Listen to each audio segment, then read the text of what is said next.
Alright, take 3. I am like so done with this one. I need a new phone and I need, yeah. Okay, here. This is, can't remember the date. Aha! I think it's the November 13th.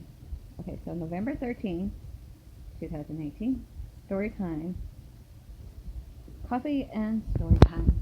Grab your coffee or your tea, whichever one you choose to have, and let's have a story. So, by the way, this is not eventing. This is all leading up to last night. I just want y'all to get the full spectrum of this story because this is, I do believe this is why this happened. It is a haunt story, by the way. So, let's get on. Anyways, well, it was the night before.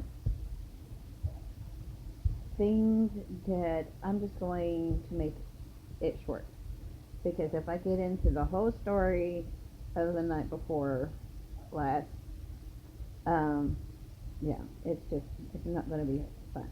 So let's just say two people who I care about, one that I love completely and utterly, and my best friend decided that they was going to do a no-no. Let's just put it that way.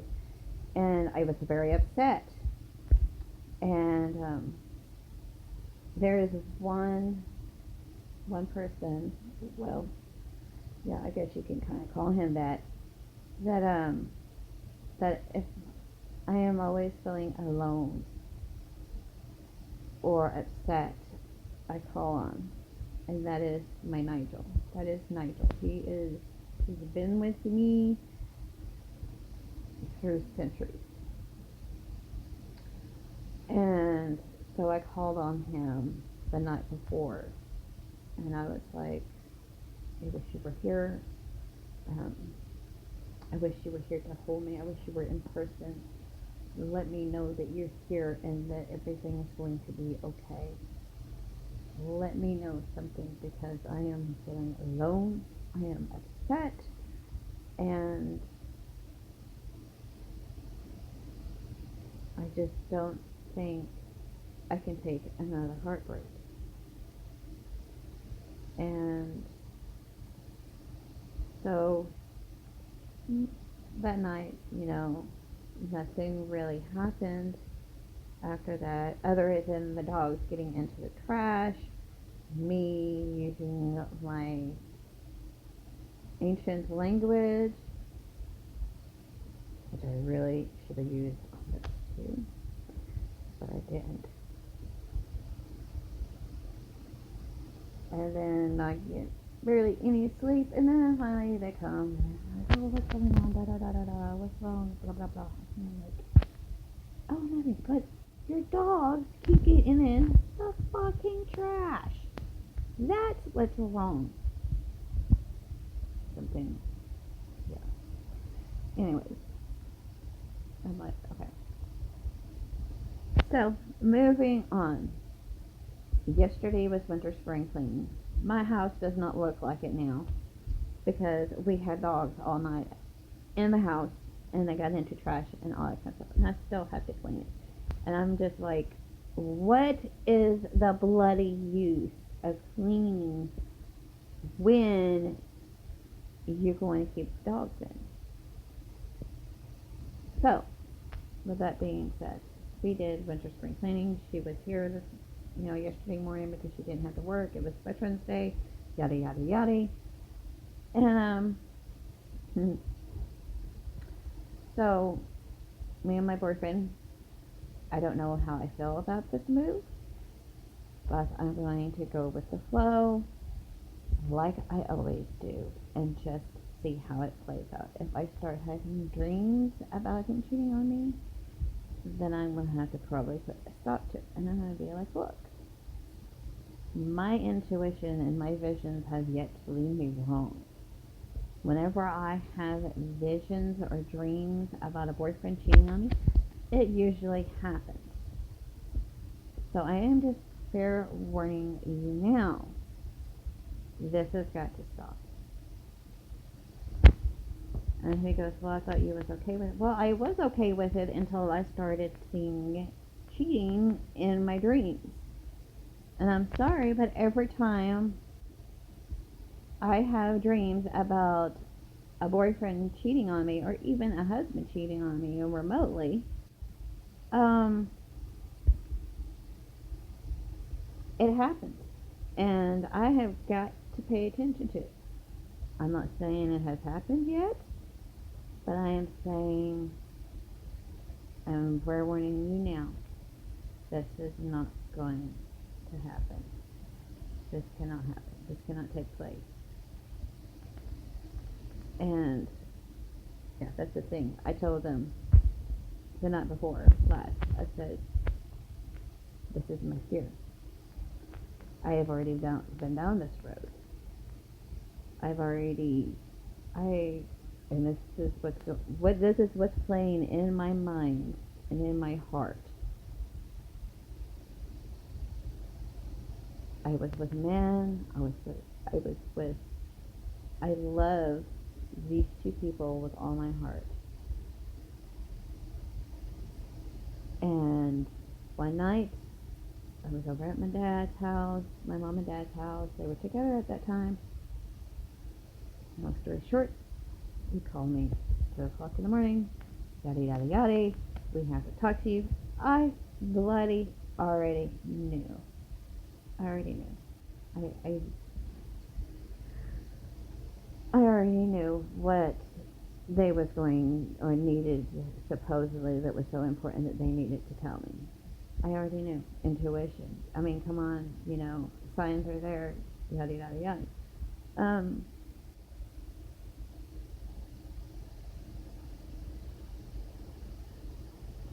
So they're like, can you come over? And I'm like, it's 2 o'clock in the fucking morning. Are you bloody nuts? Everyone is asleep but me. Why am I awake? Because you call me at 2 o'clock in the morning wanting me to come over. And what? For what? It's like, I already know. I'll be over there tomorrow afternoon. And y'all better have a bloody well good excuse for waking me the fuck up. I was pissed. I was really livid. Because I already knew. I mean, the sign, like I said, the signs were there. And it was like, I walk in, she's giving him, he's either giving her a bath, I can't remember. One of them was washing somebody. And they get out of the bathroom, and I'm like, alright, you're wasting my time. What the fuck do you want to tell me? And they're like, we fell in love with each other. I was like, oh, well, I already knew that. So you woke me up at 2 o'clock in the morning telling me something I already knew, and that you wanted me to come here. Why? And they're like, we wanted to tell you we're sorry. And I'm like, and then we still love you. I'm like, stop right there. Stop right there. Before you even say something you don't even know the meaning of. And I waylaid their ass. I went off on them. I'm like, one, y'all motherfuckers don't even know what love is. Two, how dare y'all fucking betrayed me and then act like everything is going to be copacetic and everything is going to be okay. I'm sorry, it don't fucking work that way. It don't. And I said, and I told them, I said, this is my fear. I've already been down this road. I left this long time ago.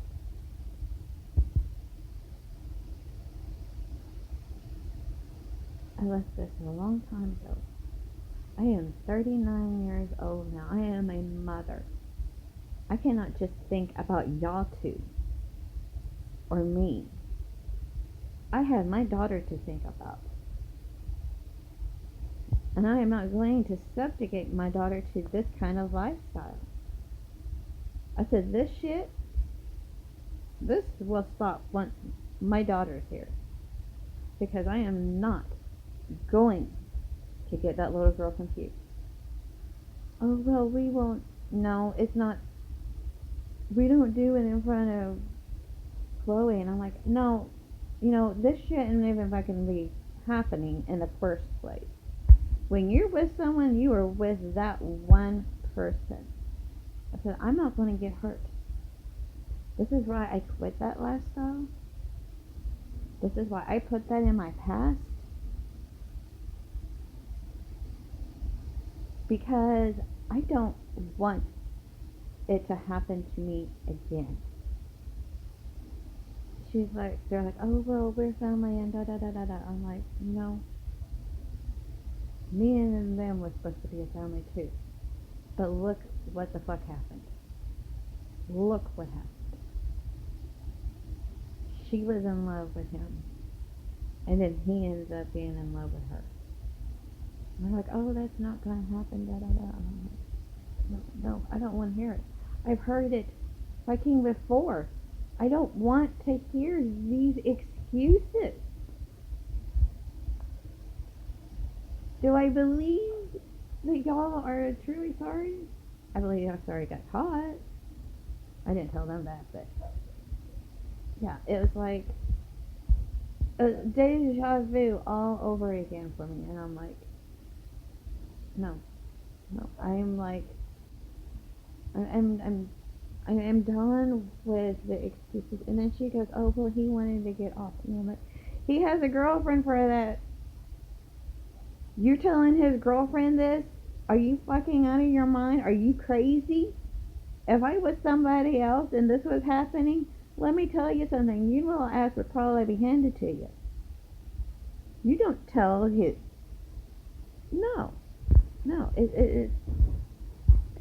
Sorry, I'm like... Okay, moving on. That was the night before last.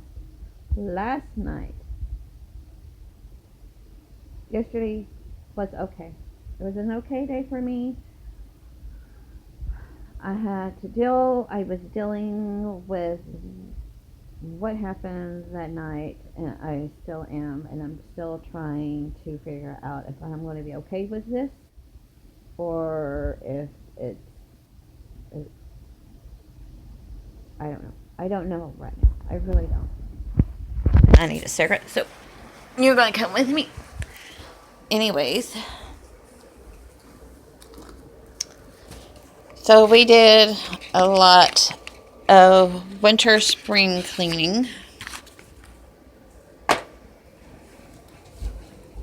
We had the house all nice and neat. We have rearranged things as much as we can. We moved the huge ass bed, which was a pain in the butt, into her room so we all could share it.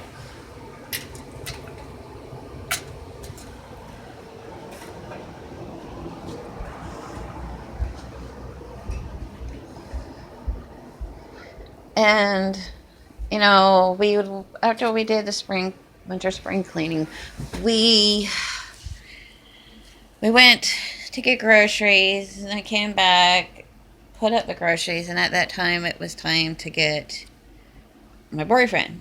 So we went to go get him. And after that, we fixed dinner, we watched a movie, and then after that, it was like time for everyone to, take showers and go to bed, because everyone, except for me, had to go to work and go to school.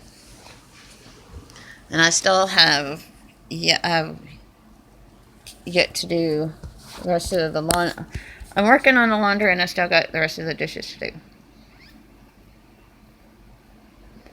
So anyways, moving on. We was in bed, and I was like, I think I might have been meditating, because I really couldn't sleep because I had a lot on my mind. There's a lot that's going on, and it's very much stressful on me because of everything. And I'm like, say, okay, I'll just meditate, I'll clear my mind, and then I'll be able to go to sleep. And so I had closed my eyes. I know they probably thought I was asleep, but it takes me longer to go to sleep other than that. And they were in the process.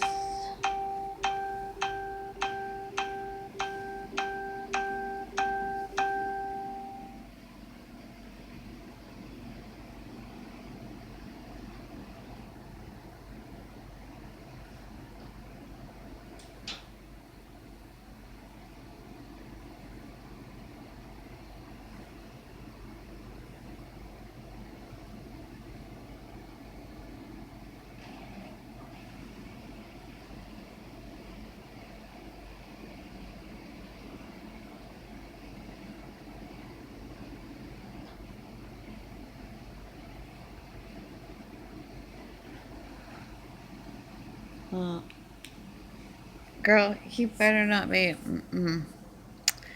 Okay, we're going to overlook what was going on over there. I'm going to go back here. Okay, so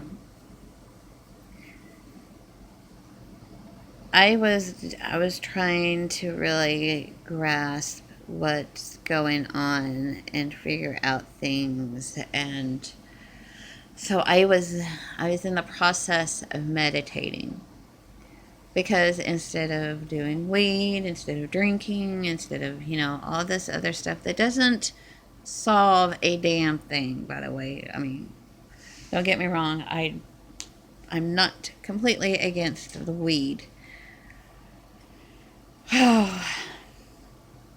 But I have my own way of doing things. And instead of doing the drinking, instead of doing the drugs and all that stuff to cope with life in general, I meditate. That's what I do. That's who I am. I meditate because to me, meditation is better than all the freaking drugs in the world and all the alcohol in the freaking world because that doesn't solve a damn thing. It does not solve a damn thing. It does not. To me, it don't. To some, it probably does. But that's them. And to each their own. So I'm like, okay, I'm just going to close my eyes. I'm going to try to meditate. And during the process of meditating, I heard a male voice. Okay, now granted, all the males in the house was asleep. My boyfriend was asleep. My best friend's nephew was asleep. Okay, those are the only males in the house. And I'm like, okay. So I'm thinking this is Nigel. Because the night before, I had asked Nigel to give me a sign that he is here, that everything is going to be okay. And he started talking to me. And I started trying to, focus on projecting my thoughts to him and letting him know that I need him. Because I believe as much as I care and love for my boyfriend, the only true male that has ever gotten me and ever truly accepted me for who I am has been Nigel. Nigel has been my twin flame. He's been my soulmate. He's been, throughout the centuries, he's been there. And, so the night before, I asked him to give me a sign. I said, please, I wish you were here in the flesh. I wish you could hold me. I wish you could tell me everything is going to be okay. Because I don't know how to think about this. I don't know what to... I'm hurt and I'm lost and I don't know what to do. So I think last night he was letting me know that he was there. Now, as to say, does he probably approve of the sleeping arrangement? I don't think so. He's very old world fashioned. He might be even more old world fashioned than my boyfriend because he's from centuries and centuries and centuries, and this was not a thing centuries ago. This was you did not do this. You was with only one person unless you had a harem. And so yeah, I mean, it's like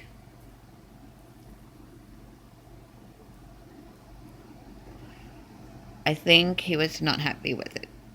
I think he believed that if he truly wanted to be with me or wants to be with me, the sleeping arrangement would not be happening.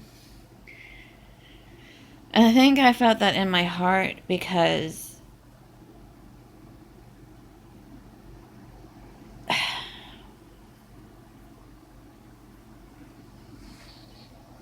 it's all about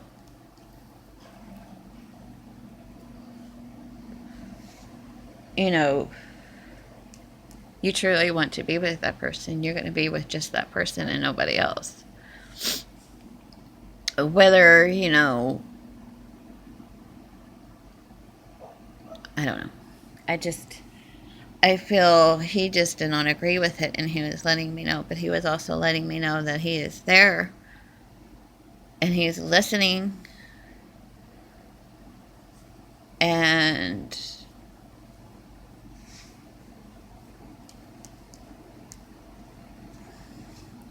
that is the ghost story. He was talking to me last night and even though it was,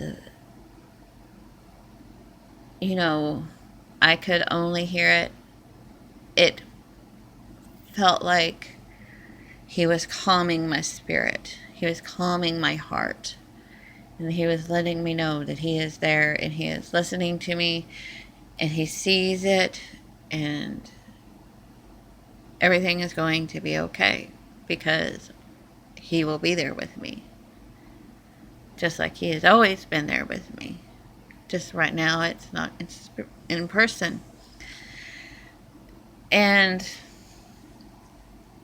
I wish as much as I care and love my boyfriend, and I say this a lot because, I mean, it is true, but if Nigel was to be in spirit, not just in spirit, but in life, in the flesh, if I was to ever find him again, and I was with this one, it would be over like that, and I would be with him, because he is my other half, and he's been with me through so much, and I'd be like, you don't understand, you talk about soul connection, this goes deeper than that. This is centuries, and I know you don't believe in this stuff, but I do, and this is deeper than that. This is centuries of finding him, finding me, or me finding him, and him being there. And I'll be like, this is what's going on. And I just, whether we have a soul connection, I feel like there is a soul connection a little bit with my boyfriend. But this is, with me and Nigel, it's more than just a little bit. This is like universes and centuries of soul connection, that souls recognizing each other. And I cannot ignore that. To be with someone that is just a little soul connection. And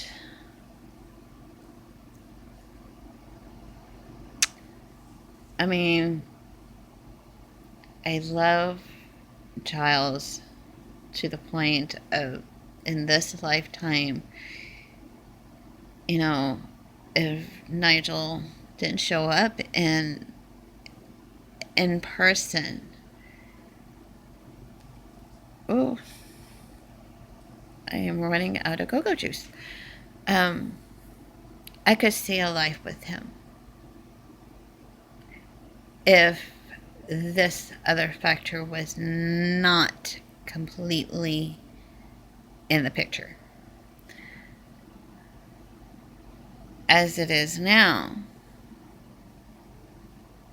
it is like I am reserving what I have yet to give him.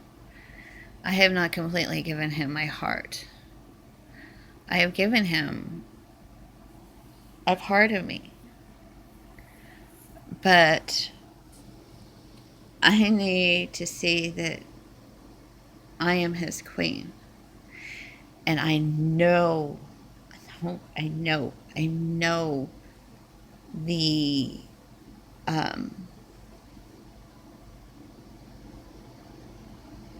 the status of a queen and the status of a king, unless you're on a harem. And if you own a harem, then you have more than one mate. If you don't, it is all about that queen.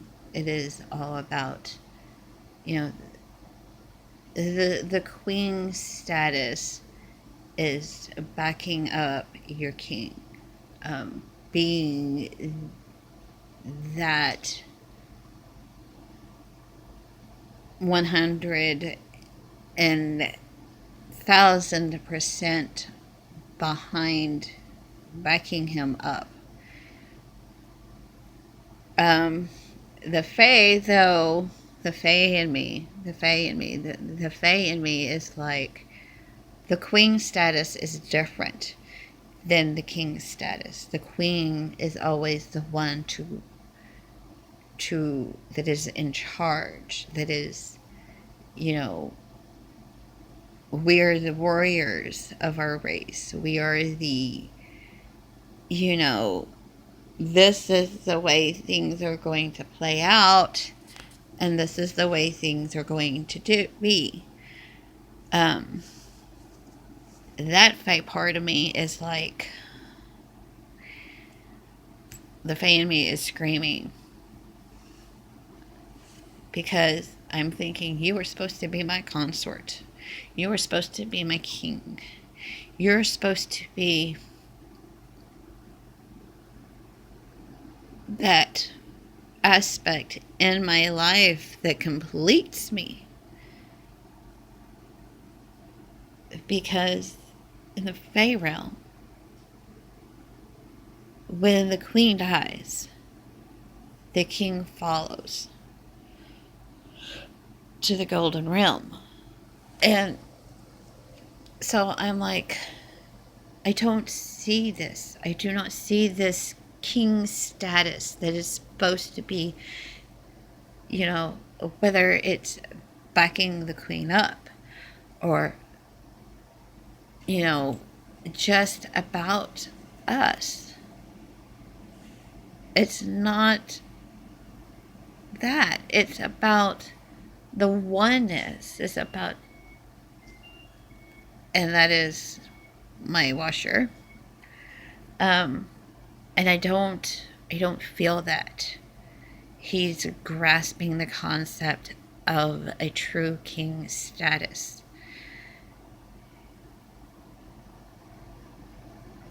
And I'm having to put my feelings and my heart on the back burner to keep everyone happy except me.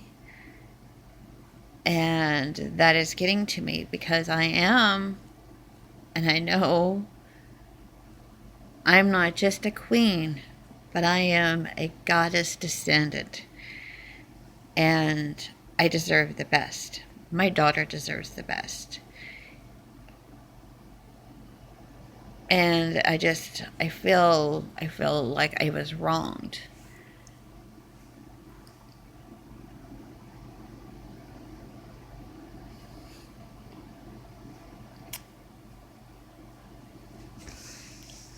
I feel like it's not fair on me that I am having to do this to make people happy, to make this a coexisting place. It should not be run this way because you are putting your queen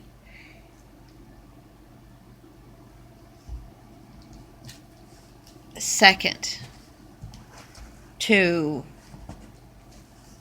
whatever you can consider her. And I'm like,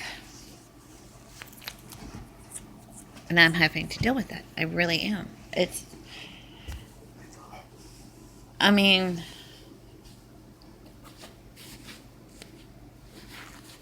I guess this is the reason why I did not completely put up my witch's hat and my witch's robe and my priestess robe, because I knew that I would be the only one giving.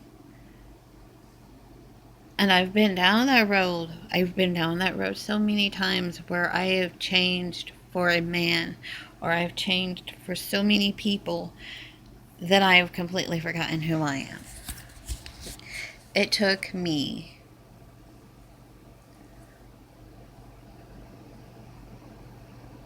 5 years to get to me, to focus on, my daughter and me, and get back to what I was, because I had became something for my ex-husband that I wasn't, and I'm like, I'm not doing that again. I can't. I cannot change for somebody that is not going to change, that is not going to meet me halfway. It's like giving. You can't be the only one giving out of a relationship. It has to be both sides. Your mate has to give too. And if that person is not willing to give, it's like, what are you willing to sacrifice? If I'm going to sacrifice who I am to make you happy, to make you comfortable with being with me, what are you willing to do? What are you willing to sacrifice?